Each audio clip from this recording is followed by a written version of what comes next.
الرحمن الرحیم۔ کچھ سوالات ہیں عورتوں کے تعلق سے۔ ایک سوال یہ ہے کہ حالت جنابت میں حیض و نفاس والی عورت کے لیے قرآن مجید کا پڑھنا جائز ہے یا نہیں۔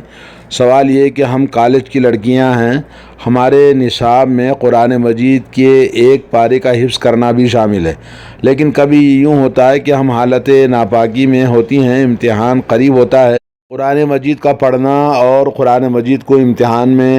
آیتیں لکھنا درست ہے یا نہیں۔ اس کا جواب علماء اکرام شیخ ابن باز رحمہ اللہ نے یہ دیا ہے کہ الحمدللہ علماء کے صحیح قول کے مطابق حیض و نفاس والی عورت کے لیے قرآن مجید کا پڑھنا جائز ہے، کیونکہ ممانعت کی کوئی دلیل نبی کریم صلی اللہ علیہ وسلم سے ثابت نہیں ہے۔ لیکن ان حالتوں میں عورتوں کو چاہیے کہ وہ قرآن مجید کو ہاتھ نہ لگائیں، بلکہ اسے پاک کپڑے وغیرہ کے ساتھ پکڑیں۔ اسی طرح سے کاغذ پر لکھا ہوا قرآن پکڑنا ہو یا قرآن کاغذ پر لکھنا ہو تو کسی کپڑے کے ذریعے آپ آڑ کر کے لکھ سکتی ہیں۔ جنابت والی عورت کو چاہیے کہ وہ غسل کیے بغیر قرآن مجید کو نہ پڑھے، کیونکہ اس سلسلے میں صحیح حدیث موجود ہے جس میں اس کی ممانعت آئی ہے، یعنی حیض و نفاس والی عورت کو حالت جنابت پر قیاس کرنا بھی جائز نہیں ہے، کیونکہ حیض و نفاس کی مدت لمبی ہوتی ہے جبکہ حالت جنابت کی مدت بہت مختصر ہوتی ہے، اور جنابت کے بعد غسل کرنا ہر وقت ممکن ہوتا ہے۔ اس لیے عورت کو حالت جنابت میں غسل کرنے کے بعد ہی وہ قرآن مجید کو ہاتھ میں لے کے پڑھ سکتی ہے، سوائے حیض و نفاس کی حالت میں بصورت مجبوری پڑھ سکتی ہیں۔ واللہ اعلم۔ سوال یہ ہے کیا غیر طہارت حالت میں کتب تفسیر وغیرہ پڑھنا گناہ ہے؟ جی، جواب علماء کے صحیح ترین قول کے مطابق حیض و نفاس والی عورت کے لیے کتب تفسیر اور ہاتھ لگائے بغیر قرآن مجید کا پڑھنا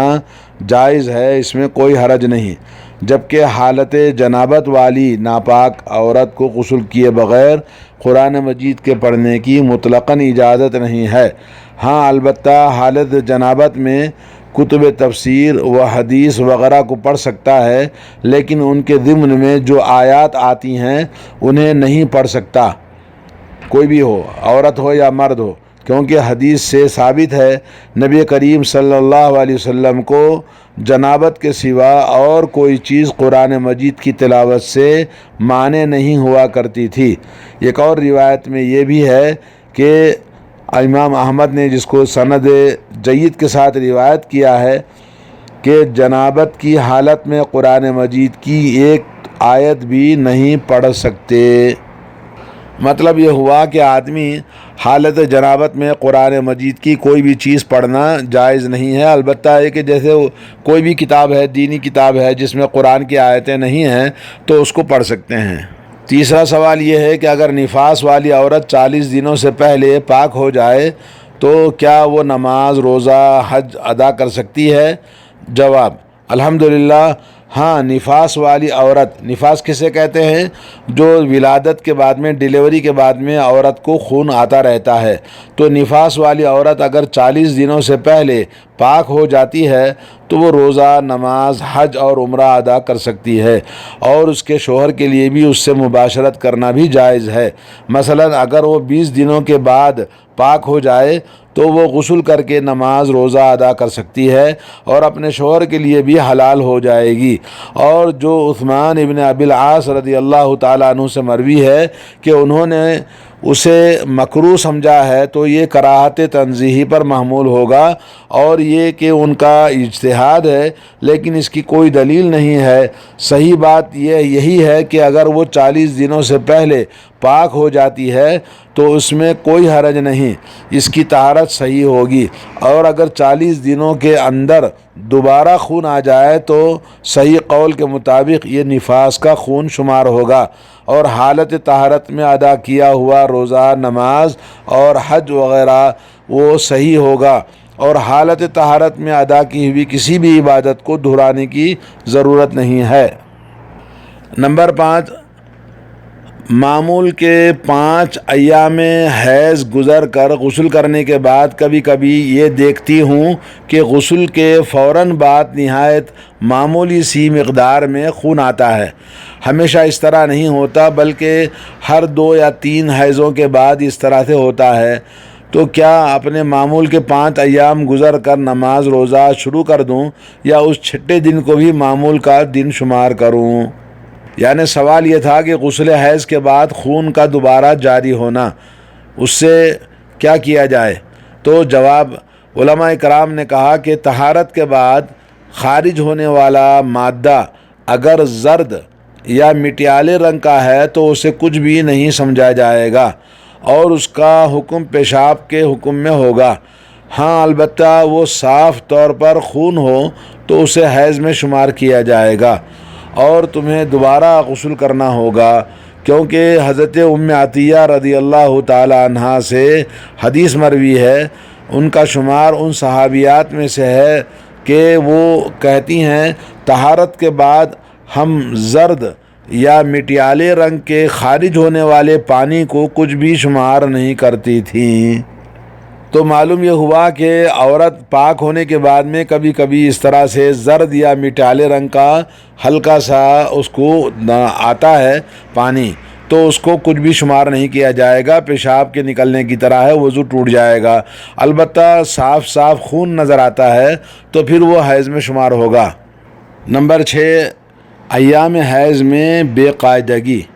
یعنی ایک خاتون نے سوال کیا کہ میں 20 سال کی ایک خاتون ہوں، مجھے پہلے 4 دن ایام آتے تھے،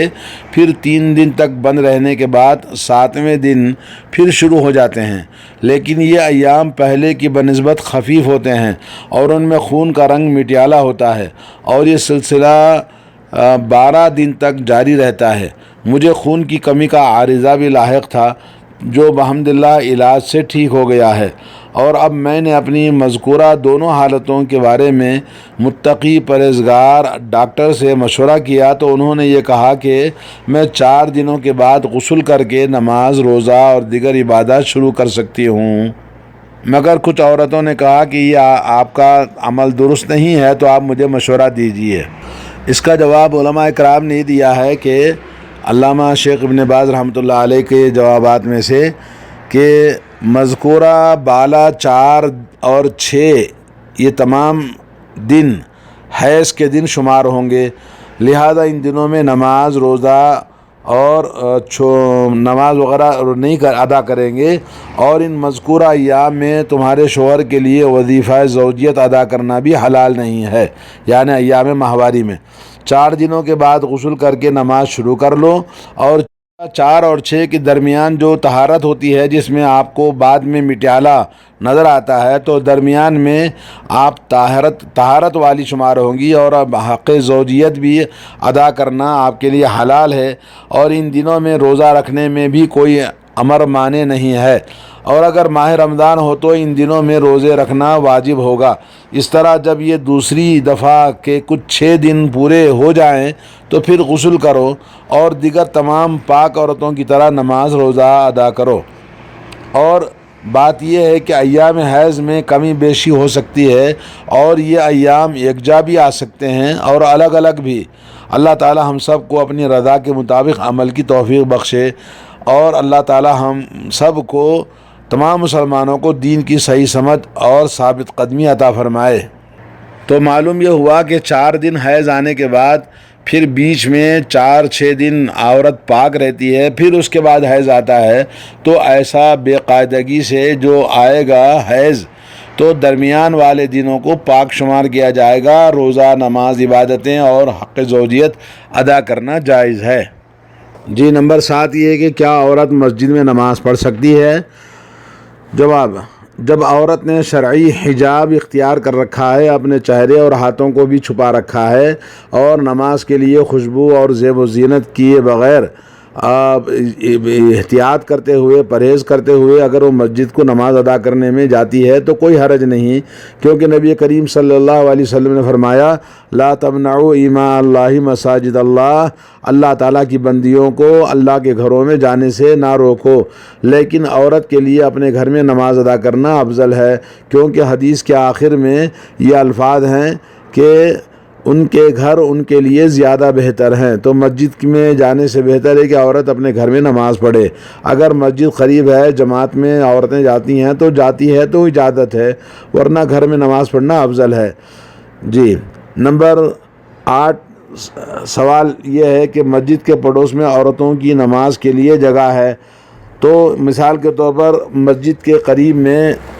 گھر ہیں اور اس میں عورتیں مسجد کی آواز پر، لاؤڈ اسپیکر پر جو آواز آتی ہے اس پر نماز پڑھتی ہیں، تو یہ جماعت جائز ہے کہ نہیں ہے؟ اس کا جواب یہ ہے کہ اس طرح کی جگہ عورتوں کی نماز کی صحیح ہونے کے بارے میں علماء کا اختلاف ہے، یعنی اگر مسجد کے بغل میں پڑوسی کا گھر ہے، مسجد کے بغل میں کسی کا گھر ہے، اس میں عورتیں آواز سن کر نماز پڑھتی ہیں امام کے پیچھے، تو اس میں علماء کا اختلاف ہے، جبکہ وہ نہ امام کو دیکھتی ہیں اور نہ امام کے پیچھے مقتدیوں کو، بلکہ صرف تکبیر کی آواز سنتی ہیں۔ عورتوں کے لیے زیادہ محتاط بات یہی ہے کہ وہ ایسی نماز جو امام کو بھی نہیں دیکھتی ہیں، مقتدیوں کو بھی نہیں دیکھتی ہیں، مسجد سے فاصلہ ہے تو نماز ادا نہ کریں، بلکہ اپنے گھروں میں اپنی نماز پڑھیں، الا یہ کہ ان کے لیے مسجد میں نمازیوں کے پیچھے جگہ ہو، جیسے عورتوں کی خاص جگہ بنائی جاتی ہے، یا مسجد سے باہر ان کے لیے کوئی ایسی جگہ ہو جس سے وہ امام یا مقتدیوں کو دیکھ سکیں، تو کوئی حرج نہیں ہے۔ واللہ اعلم بالصواب۔